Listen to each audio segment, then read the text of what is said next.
प्राचीन समय की बात है। ऋषि अगस्त के मन में आया कि संसार के सभी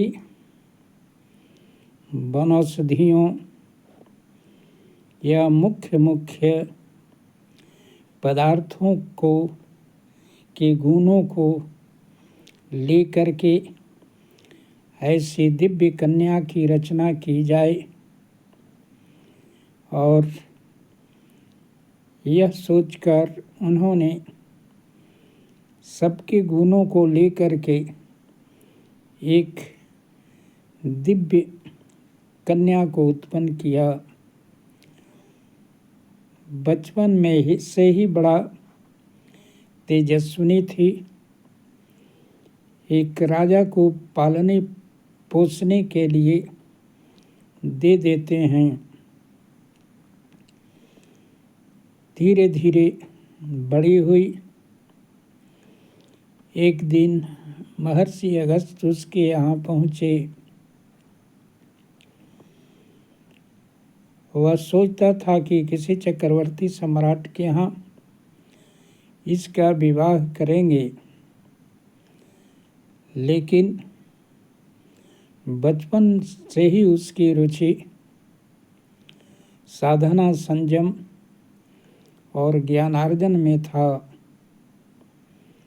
वह राजाओं का जीवन त्याग कर उस महर्षि के साथ तपस्विनी का जीवन बिताने का निर्णय की। राजा भी समझ गए कि यह कोई साधारण कन्या नहीं है, जिसमें इसकी प्रसन्नता है, उसी का अनुसरण करना चाहिए। और राजा लोपामुद्रा को अगस्त ऋषि को समर्पित कर देते हैं। लोपामुद्रा अगस्त की अर्धांगिनी बन गई और उनकी सेवा में हमेशा तत्पर रहती थी। लेकिन अगस्त अधिकतर साधना में लीन रहते थे और लोपामुद्रा इस साधना से महर्षि को कुछ और ही ज्ञान देना चाहते थे। लोपामुद्रा ऋषि अगस्त को कही कि साधना ठीक है, लेकिन साधना केवल ही हो और जीवन में प्रेम न हो तो यह भी अधूरा है, नीरस है। महर्षि को उसकी बातों में दम लगा और साधना से समय निकाल करके लोपामुद्रा को समय देने लगे और दोनों संयम पूर्वक एक पुत्र को जन्म दिए, जिसका नाम दृढ़ चेतन रखा गया। दृढ़ चेतन भी माता पिता के गुणों को लेकर के वैसे ही संयमी और तेजस्वी निकला।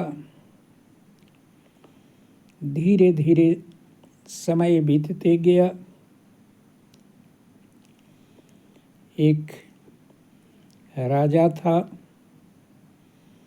जो स्त्रियों को कम महत्व देता था और शास्त्रार्थ करता था। उसका यह नियम था, यदि मुझे कोई स्त्री शास्त्रार्थ में परास्त कर देगा तो मैं अपना जो विचार है उसे बदल दूंगा। उसकी सभा में लोपामुद्रा पहुँचती है। राजा प्रश्न करते हैं कि स्त्री का क्या धर्म है। लोपामुद्रा कहती है, जो पुरुष का धर्म है वही स्त्री का धर्म है। उसका कोई अलग से धर्म नहीं है, क्योंकि आत्मा न पुरुष होती है न स्त्री होती है। जो पुरुष धर्म मार्ग पर संयम सदाचार में चलता है, वही नियम स्त्री के लिए भी है, धर्म, संयम और सदाचार। इसलिए जितना महत्व पुरुष का है उतना ही महत्व स्त्री का भी है। राजा उसके तर्कों से पराजित होते हैं और उस दिन से स्त्री का महत्व देने लगते हैं। इस प्रकार से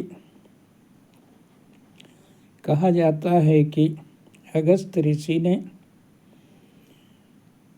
असुरों के संघर्ष से